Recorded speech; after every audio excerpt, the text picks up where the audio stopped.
ఏది అయినా చెయ్యి ఆచి చికెన్ మసాలా. విశాఖలో రాహుల్ సిప్లిగంజ్ మీద కేసు నమోదైన విషయం తెలిసిందే. ఇప్పుడు అది ఎంవీపీ స్టేషన్ నుంచి విమెన్ పోలీస్ స్టేషన్ కి బదిలీ అయింది. ప్రేమ పెళ్లి వ్యవహారంలో రాహుల్ సిప్లిగంజ్ జోక్యం చేసుకున్నట్లు ఆరోపణలు వచ్చాయి. రాహుల్ రెడ్డి అనే వ్యక్తి పెళ్లి పేరుతో మోసం చేసినట్లు ఒక యువతి అభియోగాలు మోపింది.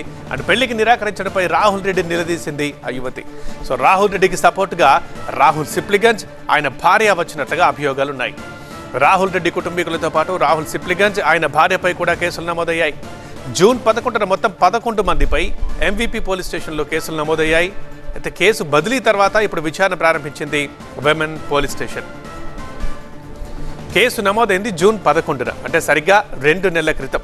కేసు విచారణ మాత్రం ఇంకా ప్రాథమిక దశలోనే ఉంది.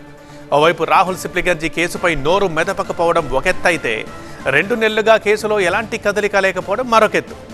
ఇంకా ప్రాథమిక దశలోనే ఉందని చెబుతున్న women police station ACP Ambedkar నుంచి మరింత సమాచారం మా సీనియర్ కరెస్పాండెంట్ ఖాజా అందిస్తారు. Khaja. Women police station ACP CH Ambedkar మనతో పాటు మాట్లాడేందుకున్నారు.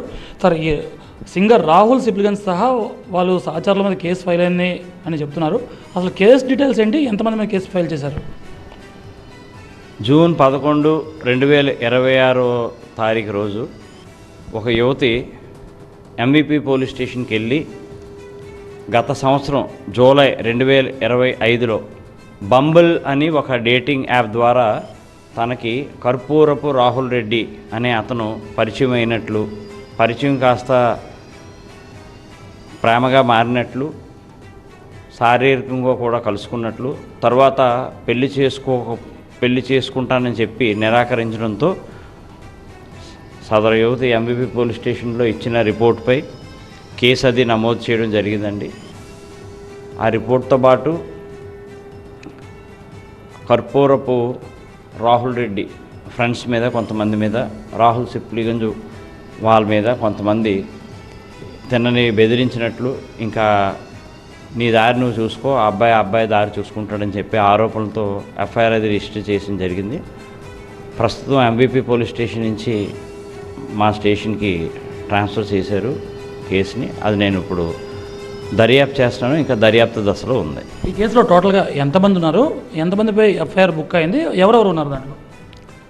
అందులో సుమారు ఒక 11 మంది ఉంటారు.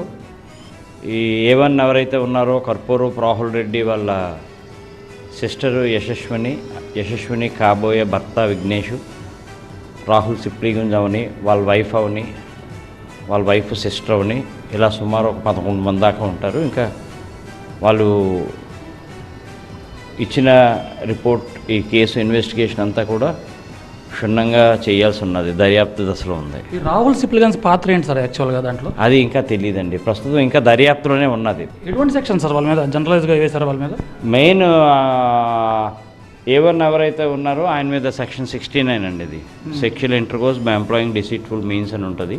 అది మిగతా పాత్ర ఆ అమ్మాయి చేసిన ఆరోపణల మీద ఏముంటాయి, ఇనీషియల్గా వేసుంటారు సెక్షన్స్, థ్రెటనింగ్ అని, ఇలాగ కామన్ ఇంటెన్షన్స్ సెక్షన్స్ ఉంటాయి.